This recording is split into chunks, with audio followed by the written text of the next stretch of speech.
Fala, galerinha do oitavo ano, como é que vocês estão, meus queridos? Como é que tá a vida? Como é que tá as coisas? Tudo bem? Bora? Mais uma aulinha? Olha lá, ó. Aula 10. Ei, que beleza. Simbora. Vamos lá, o tema agora é extrativismo. Extrativismo. Então, a artista peruana, né, do país aqui, vizinho nosso aqui do Brasil, Peru, Sandra Gamarra, nascida em 1972, ainda é viva, pintou o quadro chamado Así en la Tierra como en el Cielo 2. Así en la Tierra como en el Cielo 2. Que quer dizer, assim na terra como no céu. 2, né, no caso. No início de 2016, sob impacto do maior desastre ambiental da história do Brasil. Sim, ela se interessou pelo que aconteceu no Brasil e fez um quadro criticando, evidentemente, o que aconteceu. E que catástrofe foi essa, né? Aconteceu em novembro de 2015, uma barragem de rejeitos, quer dizer, de coisas que não são materiais, que não são utilizados, né? Que foram extraídos minérios da terra, né? Ferro, outros tipos de minerais, e muito daquela água para lavar aquela terra, para encontrar ali aqueles materiais, foram despejados, né? Em um espaço, né? No caso, quem pegou esses rejeitos e comportou tudo num lugar só foi uma mineradora no município, né, na cidade de Mariana, em Minas Gerais, que foi a maior, quando estourou a barragem de Mariana. Não sei se vocês lembram, essa barragem se rompeu e despejou cerca de 60 milhões de metros cúbicos de lama tóxica no leito do Rio Doce. É um rio que era lindo ali da região e trazia muito turismo para a região ali. Essa lama tóxica, né, de rejeitos, né, de minério de ferro, atravessou mais de 700 quilômetros entre o local da barragem e a foz do rio, quer dizer, onde nasce o Rio Doce, no Espírito Santo, né? Quer dizer, em outro estado brasileiro, né? Causando danos ambientais e sociais incalculáveis. Observe a pintura de Sandra Gamarra, composta de 4 imagens sobre uma folha de ouro, que a gente vai ver, uma folha de ouro falso, tá? Que a gente vai estudar isso daqui a pouquinho. O que essa imagem nos diz sobre o desastre ambiental? Por que você acha que foi feita sobre uma folha de ouro falso? Então a gente pode ver aqui finalmente a pintura, né, da barragem aqui, vocês podem ver, a Sandra Gamarra, né, que é o nome da obra, assim en la tierra como en cielo 2, assim como na terra como no céu. É um óleo, a tinta óleo, né, sobre folha de ouro, que a gente vai ver daqui a um pouquinho, um ouro falso, né? Sobre tela, de 81 centímetros por 116, quer dizer, 1 metro e pouco por 81. Fica hoje na coleção da Galeria Leme, que a gente vai conhecer também daqui um pouquinho. Então, esse pedacinho aqui mais dourado, essa parte mais dourada aqui, com certeza foi uma pintura sobre uma folha de ouro, né? Falso. Parece um papel laminado, né, só que é mais dourado, né, para dar essa impressão aqui, que ela tentou causar aqui. Bom, o que a gente pode perceber aí nessa imagem, sobre a pergunta que os autores fizeram, o que essa imagem nos diz sobre o desastre ambiental, realmente mostra, né, a capacidade humana de destruição, né, da natureza. Então vocês podem observar que essa parte em ouro, ela representa, essa parte dourada aí, pode sim estar representando todo aquele minério, né, de ferro que foi ali despejado ali, né, foi extraído, um minério caro, né, um minério que tem um valor muito grande dentro do comércio, e uma quantidade vermelha aqui pode ser de rejeitos, né, dessa parte que foi despejada e destruiu todo o ecossistema ali, né? Agora, por que você acha que foi feito sobre uma folha de ouro, justamente ouro falso? De repente, um ouro falso tem muitas classificações, de repente tem muitas ideias, né? A gente pode imaginar aqui um ouro falso como se fosse uma espécie de um bem material que talvez não seja tão importante quanto a preservação da natureza, que não aconteceu por conta aí dos seres humanos, da ganância, né, dos seres humanos em busca de um ouro que na verdade é falso, porque o verdadeiro ouro está na natureza. Bom, aqui está a folha de ouro, né? Folha de ouro, essa é a folha de ouro, né? Não é a folha de ouro falsa, essa é a folha de ouro verdadeira, né? Que evidentemente é feita realmente de minério, ouro, daquele minério nobre, né? Então as folhas de ouro referem-se a finas folhas do referente metal, no caso do ouro, né? Tradicionalmente empregues na decoração de objetos de diversos tipos de arte. Exemplo, retábulos, né? Retábulos, que são aquela parte da igreja, né? Que fica ali no altar, né? Aquelas esculturas atrás do altar na igreja. Esculturas, né? De uma forma geral. Ourivessarias, né? Que é toda a parte de construção de objetos que as pessoas usam no braço, colares, pulseiras, né, adornos em geral, mobiliário, lógico, né, mesas, cadeiras, mobiliário das casas, entre outras coisas.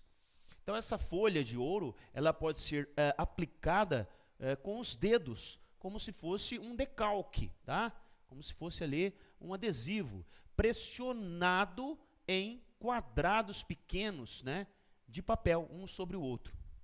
Como uma pessoa aqui, ó, parece que está decorando um objeto aqui, está aparecendo aqui a moldura de um quadro, né, com pedacinhos de folha de ouro, né, que eles vão sobrepondo uma à outra, né, e colando.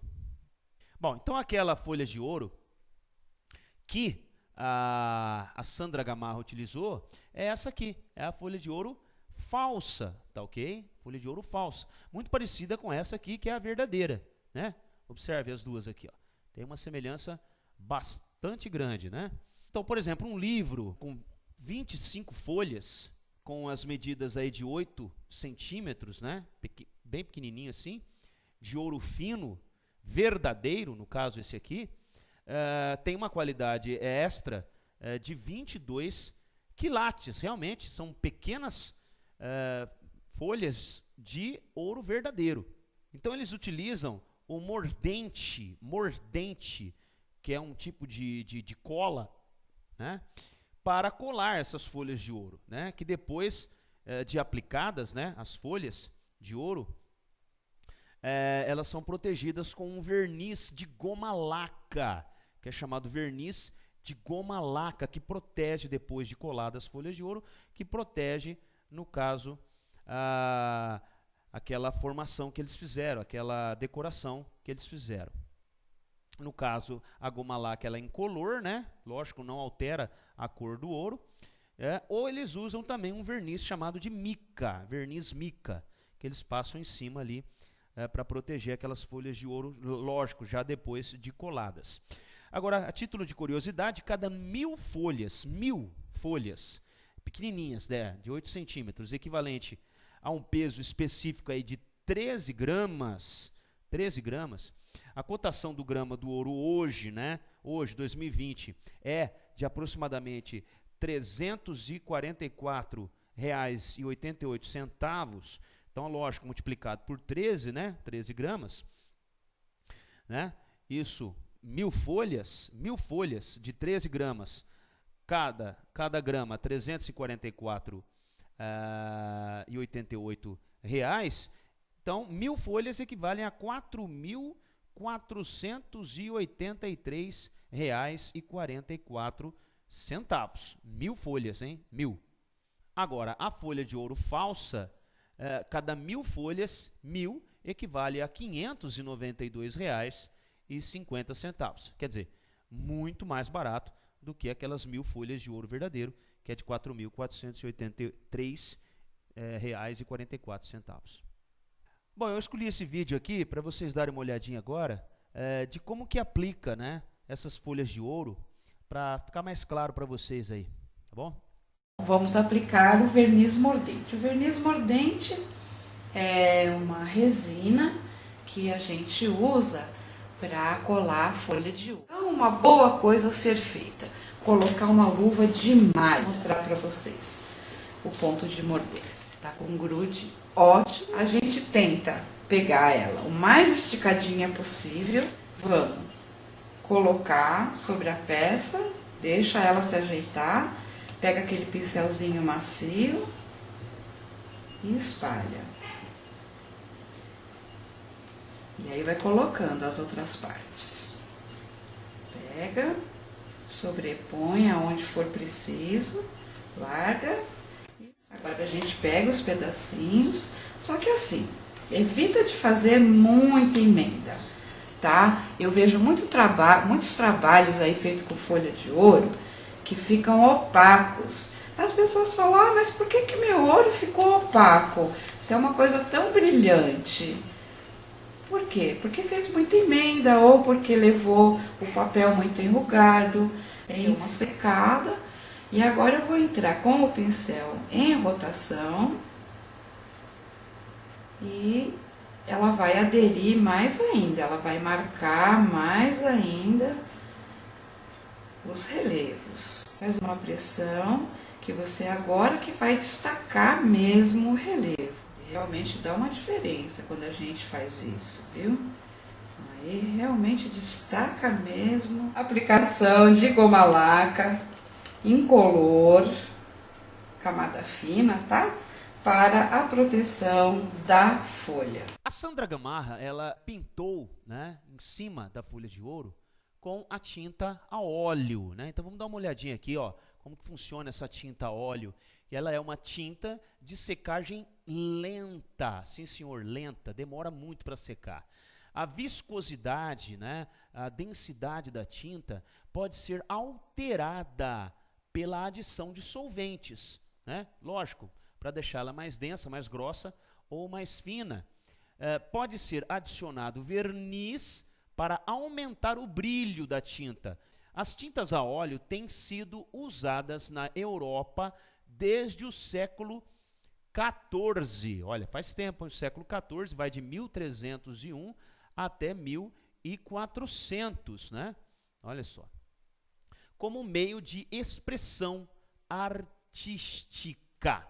São muito resistentes essas tintas ao tempo, né? Não é uma tinta que perde a sua qualidade com o tempo. A grande vantagem da pintura a óleo como meio de expressão artística, como forma de pintura, é com certeza a sua secagem lenta. Por que que é importante demorar a tinta para secar? Pois permite ao pintor alterar e corrigir o seu trabalho, bem como misturar as diversas cores, obtendo inúmeras tonalidades diferentes.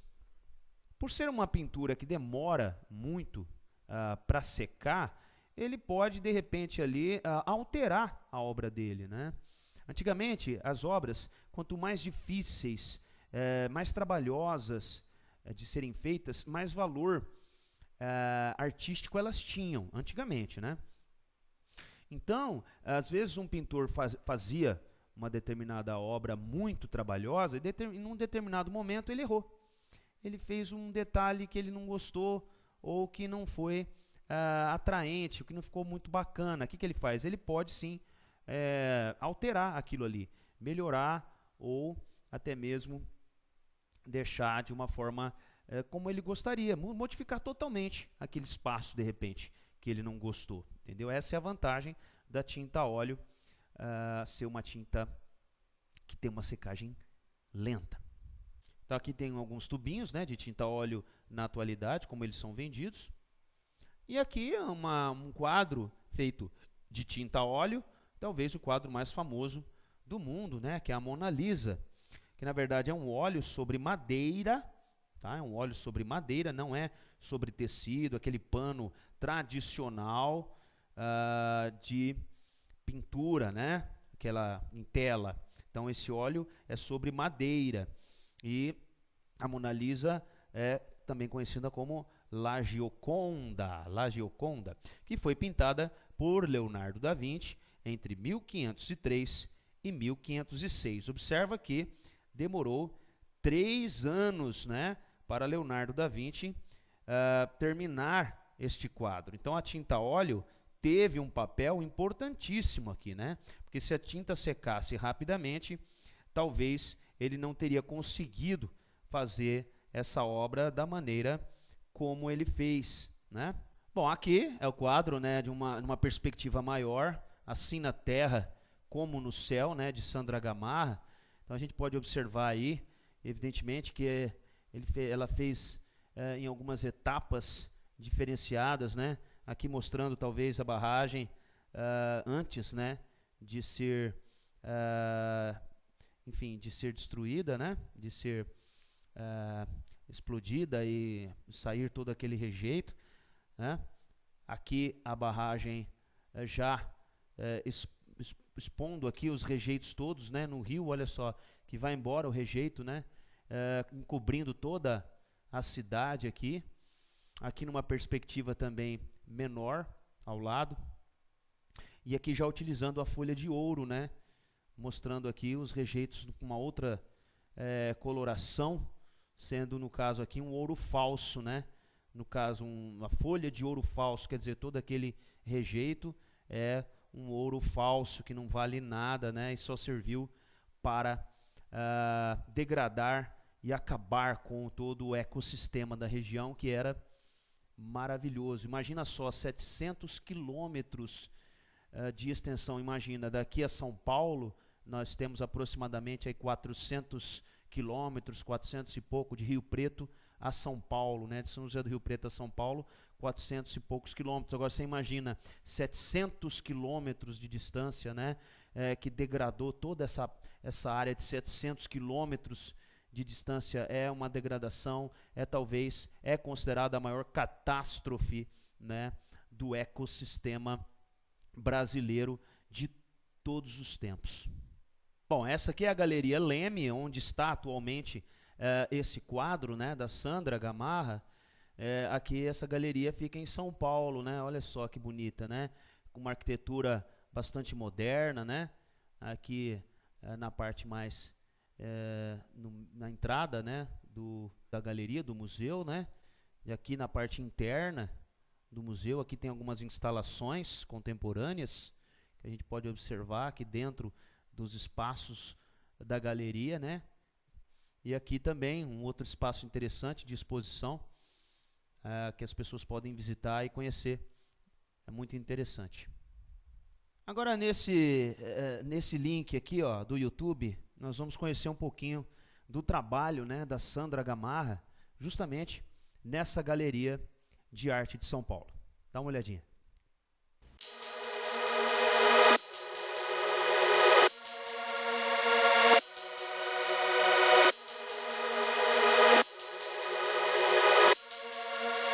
O projeto Sito é um projeto contínuo que já vai na 5ª edição com o trabalho da Sandra Gamarra.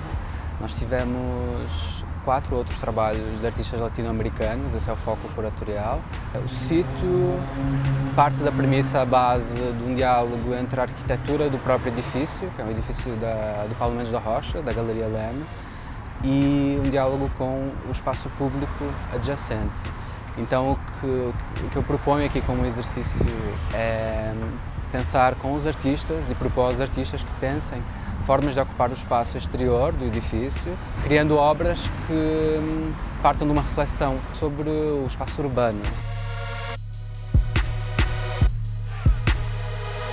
Y lo primero que me encontré fue con la retícula, ¿no?, de la propia galería, que que me hacía pensar qué significaba qué podía significar la retícula para otras culturas, ¿no? Sobre todo para las culturas anteriores a la nuestra aquí. Y inmediatamente surgió la figura, el símbolo de la chacana, que es la cruz escalonada incaica, y vendría a ser nuestras coordenadas geográficas, solo que abarca mucho más que el espacio geográfico, ¿no? Es una forma también de entender el espacio y el tiempo. Muito bem, vamos conhecer um pouquinho dessa peruana chamada Sandra Gamarra, né? Vamos lá, olha só. Então ela nasceu em Lima, né? Que é a capital do Peru, né? Um país aqui, vizinho nosso aqui. Nasceu em 1972. Ela vive hoje e trabalha em Madrid, né? Lá na Espanha e também na capital do Peru.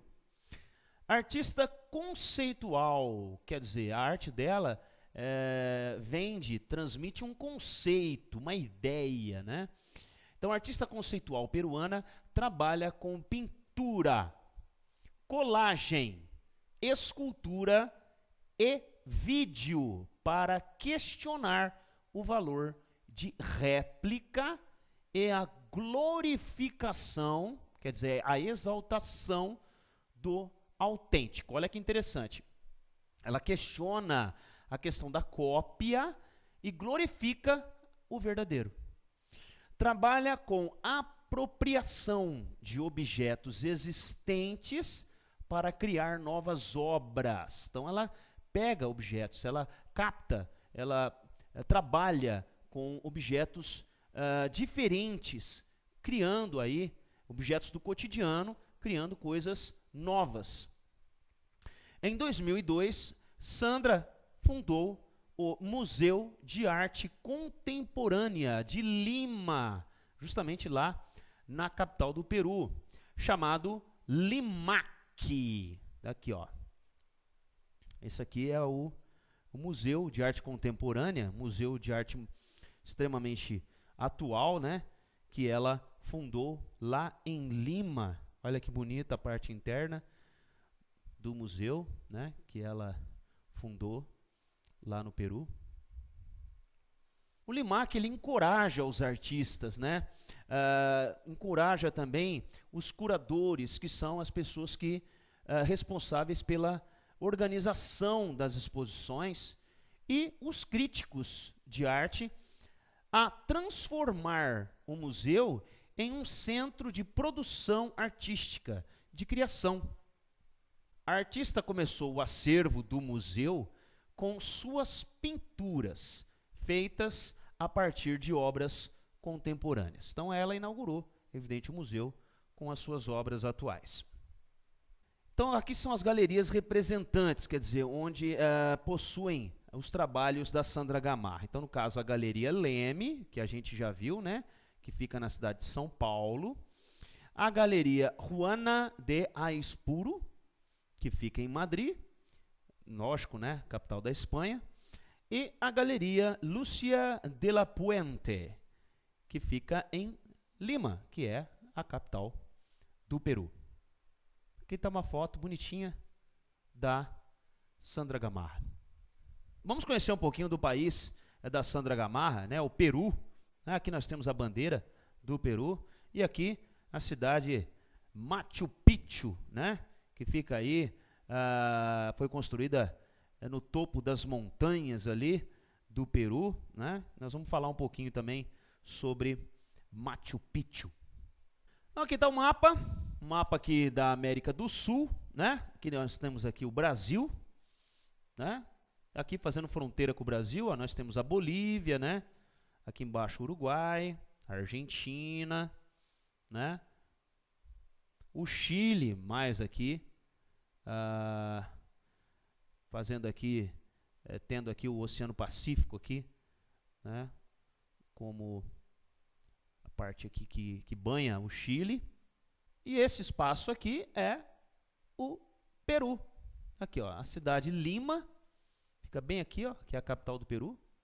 Tá? Depois acima nós temos o Equador, a Colômbia, a Venezuela, as Guianas aqui e tudo mais, né? Então, todos os países aí que o Brasil temos como vizinho aí do nosso Brasil.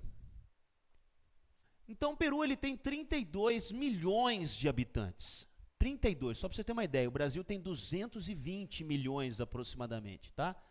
Então o Peru tem 32 milhões de habitantes. O que o torna no quinto maior mercado da América Latina. Depois do Brasil, lógico, México, Colômbia e Argentina. Então, Peru, depois do Brasil, México, Colômbia e Argentina, é o país que tem o mercado mais promissor. De acordo com o Banco Mundial, né, o Peru é atualmente a 47ª economia mundial, entre aproximadamente 206 países. Agora você imagina, entre 206 países, o Peru é a 47ª, está em 47º lugar. Com sólidas perspectivas de crescimento, quer dizer, é um país em desenvolvimento. É membro do Mercosul, tá? É uma união de países que tem aí as suas tarifas de importação e exportação reduzidas, né? Tem uma negociação muito forte, né, entre os países do Mercosul na questão comercial, que desde 2013 o Peru vigora também um acordo comercial entre a União Europeia, né? Então, muito importante também fazer parte desse pacto comercial com a Europa. E o Peru conta com uma situação financeira muito sólida, né?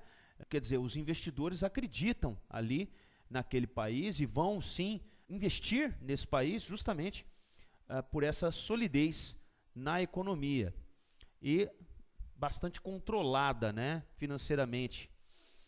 E é composto por 3 regiões bem definidas. Tá? É muito interessante isso. Nós temos uma costa desértica com alguns oásis e aptidão agrícola, que é essa parte aqui, né? É uma costa desértica, né? Não tem muita vegetações, né? Mas, porém, existem oásis e uma aptidão agrícola interessante. A Cordilheira dos Andes, que é justamente onde nasce o rio Amazonas, né? Que cruza o país de norte a sul. Então, toda aqui, ó, essa parte aqui, ó, toda a cordilheira aqui, né? Desce tudo aqui, ó, tá? Essa parte aqui, entre o Brasil e o Peru, tem aqui a Cordilheira dos Andes. E o rio Amazonas, ele nasce justamente aqui, na Cordilheira dos Andes, que é o rio que corta todo o Brasil aqui, né? Que é um dos maiores rios do mundo. E, evidentemente, a bacia amazônica a oriente, né? Então, toda essa parte aqui, oriental, né, do lado de cá, tem a bacia também amazônica aí, que é engraçado. De um lado é deserto, do outro é cheio de rios e uma vegetação muito densa, né? Então temos aí diversificadas formas de relevos, né? E de vegetação. Bom, a economia do Peru baseia-se na exploração de minérios, né? Então, ferro e outros tipos de materiais, por exemplo, como a prata, né? É o 3º produtor mundial, né? O zinco, no caso, é o 4º produtor mundial de zinco. O estanho é o 5º produtor mundial de estanho no mundo. E o cobre é o 8º produtor. Então, vários metais, né? Cobre, estanho, zinco, prata. Então, é líder, né? O Peru é líder na extração desses minérios, né? E, de repente, a nossa querida Sandra Gamarra, artista, se interessou, né? Por aquela catástrofe que aconteceu em Mariana, lá em Minas Gerais, justamente por conta dos rejeitos, né, que são utilizados, que são evidentemente produzidos, né, para a extração desses minérios que aconteceu lá, né, aquela tragédia toda, justamente pelo Peru ser um dos grandes produtores de minério, né, e a artista ter contato com essa extração toda aqui, Então ela se preocupou, ela se sensibilizou com aquela tragédia. Cultivam-se também cana-de-açúcar, açúcar, algodão, café e o trigo. Então tudo isso aqui também Peru é um grande produtor. Sua agricultura de subsistência, quer dizer, onde a população utiliza mais para sobreviver, é a base de milho e batata, cultivados principalmente nas serras, né, nas partes mais altas do Peru. Existe no litoral a atividade pesqueira, sim, pesca, e nela é possível detectar a chegada do El Niño, sim, o famoso El Niño, né, que modifica todo o clima, né, do planeta. Então ali é possível naquele local no Peru determinar, perceber a chegada desse fenômeno, que é justamente quando os cardumes de peixe se afastam da costa, se afastam ali do mar. Então eles pressentem a chegada do El Niño, que o El Niño é realmente um fenômeno climático, né, de escala global, que sim, que muda o clima do mundo inteiro. Então os peruanos têm esse poder de perceber através do comportamento dos peixes.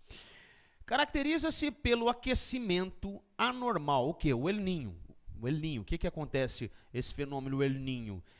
Esse fenômeno é justamente caracterizado pelo aquecimento anormal das águas superficiais do Oceano Pacífico, que é onde é o oceano que banha o Peru. Ocorre em intervalos médios de 4 em 4 anos, o El Niño. No Brasil, o que o El Niño provoca? Provoca secas em algumas áreas, como nós estamos percebendo hoje no Brasil, nós estamos sentindo isso, até racionamento de água nós estamos passando atualmente, né?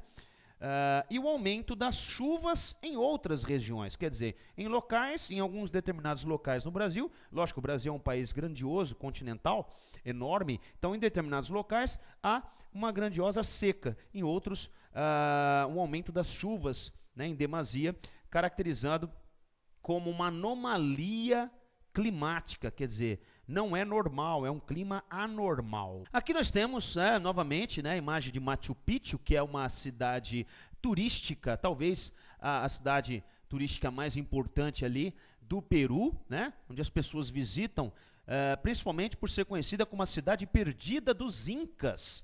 Sim, os Incas, que era uma população que vivia naquele local. Nós temos os maias, os incas e os astecas, que dominaram aqui todo o território americano, que vai lá do México até aí o sul da América do Sul. Esses maias, astecas e incas, antes da colonização europeia, né, aqui da América, eles dominavam esta região toda. E ali na região do Peru, os incas, né, que criaram, que produziram e levantaram esta cidade, né, em cima dessa montanha, que é uma cidade pré-colombiana. O que é isso? Antes de Colombo chegar na América, antes da colonização dos espanhóis, né, localizada no topo de uma montanha. Hoje, né, Machu Picchu é um patrimônio mundial, né, tombado, né. Quando a gente fala tombado, não é derrubado, né, destruído, não, é tombado, é um documento, né, foi documentado como um patrimônio mundial da Unesco, né, da Unesco, e é uma das 7 maravilhas do mundo. As pedras são cortadas para se encaixar sem nada que as ligue. Sim, é pedra sobre pedra. Não existia cimento nessa época. Então, elas eram... É engraçado, né? Como que eles faziam? Eles cortavam as pedras com ferramentas rudimentares, né? Não tinha energia elétrica, então era tudo manualmente. Mas elas eram cortadas uma a uma e se encaixavam perfeitamente, como eram também as pedras lá do Antigo Egito, né? As pirâmides lá de Gizé, as pirâmides do Egito, onde realmente também tem essa produção interessante, né? O corte das pedras era feito com total precisão. É uma precisão até que impressiona bastante pela falta justamente de materiais, de ferramentas específicas para fazer esse tipo de trabalho. Agora vamos falar um pouquinho da obra de arte, né, da Sandra. Olha só. Así en la tierra como en el cielo, é o nome em espanhol dessa obra de Sandra Gamarra, né? Vamos falar um pouquinho sobre ela. Sandra Gamarra fez recentemente uma série de pinturas para discutir o nascimento do conceito de paisagem na pintura ocidental, quer dizer, na pintura aqui da Europa e da América. E a visão que temos até hoje sobre a natureza, né? Da forma como a gente vê a natureza hoje. Entre esta série de obras que ela criou está Así en la tierra como en el cielo, né? Assim na terra como no céu, uma paisagem inspirada pelo rompimento da barragem em Mariana, na cidade mineira, em novembro de 2015. Então, quer dizer, foi um desastre ambiental que deixou 19 mortos e 362 famílias desabrigadas, quer dizer, sem onde morar, perdeu tudo, 362 famílias. Bom, agora é um relato da própria artista, né? Na época em que surgiram os gêneros da pintura, lamentavelmente, já havia uma série de crenças em torno da natureza, que refletem na representação da paisagem e nos problemas atuais. Então, realmente, ela está querendo chamar a atenção para a falta de cuidado com a natureza. Por exemplo, a ideia de que a natureza é infinita, quer dizer que não vai acabar nunca, é com certeza uma crença. As pessoas acreditam que a natureza é infinita, por isso que degradam tanto e não se preocupam com o meio ambiente. Ou que a natureza se recria sozinha, né? Quer dizer, você pode destruir a natureza que ela vai aos poucos se recriar. Sim, isso acontece, porém demora-se muito tempo. Deus a criou, ela vai continuar. Então, ela está acreditando em Deus acima de qualquer coisa e acredita que a natureza vai vencer. As pessoas não entendem que precisam protegê-la, pois a ideia de que a natureza é infinita está impressionantemente arraigada no inconsciente. Quer dizer, ela se impressiona com essa ideia de que as pessoas acreditam que a natureza ela é infinita, que ela não vai acabar, e essa ideia está arraigada, quer dizer, criou raiz dentro da cabeça das pessoas. Também existia a ideia de que era preciso cultivá-la, organizá-la, domesticá-la. Quer dizer, quem? Domesticar quem? A natureza. As pessoas acreditam que era preciso domesticar a natureza, né? É como se fosse um animal. Era bruta. Ela está dizendo que as pessoas acreditam que a natureza é bruta, que a natureza é má, que a natureza é selvagem, assim como as pessoas que a habitam. Além disso, existia a crença de que Deus criou você fora dela e te inseriu ali. Quer dizer, como se você fosse mais importante do que a natureza e que você é dono dela, né? E não é. Você é a própria natureza, você faz parte da natureza. A natureza e você é uma coisa só. Não fazemos parte dela. Acreditam que eles não fazem parte da natureza, que eles são seres superiores. E essa visão de ser externo à paisagem é muito perigosa. Claro, se a gente entende que nós não fazemos parte da natureza, que nós somos superiores, a gente pode entender que a gente pode fazer qualquer coisa com a natureza. Como se a natureza não fosse a nós mesmos, como se nós não estivéssemos fazendo o que a gente faz para a natureza, a gente está fazendo para nós. Então, se você faz o bem para a natureza, você faz o bem para você. Se você faz o mal, você está fazendo o mal para você mesmo. As primeiras pinturas eram usadas quase como títulos de propriedade. Se eu sou dono dessa terra, levo o meu pintor para registrar o território, porque é meu. Então as pinturas, ela está dizendo que as pinturas de antigamente, eram como se fossem fotos. Eles contratavam os pintores para registrar, né, a natureza como se fosse uma propriedade das pessoas. Vamos supor, quando os portugueses vieram para cá, eles traziam pintores lá da Europa, porque não existia fotografia, para registrar, né, a beleza da natureza em pinturas realistas, como se a natureza fosse propriedade deles. Tá? Então é basicamente isso, é como se fosse um registro, era simplesmente para registrar, né, a beleza da natureza, para mostrar para os europeus, né, olha só o que a gente conquistou, olha só, tudo aquilo é nosso, né? Então era meio que propriedade, para mostrar para os outros que aquilo era propriedade deles, e não para levar uma reflexão, para levar uma mensagem, né, de proteção ou de coisa parecida. Bom, por hoje é só, pessoal. Muito obrigado pela atenção de vocês e até a nossa próxima aula. Beijo.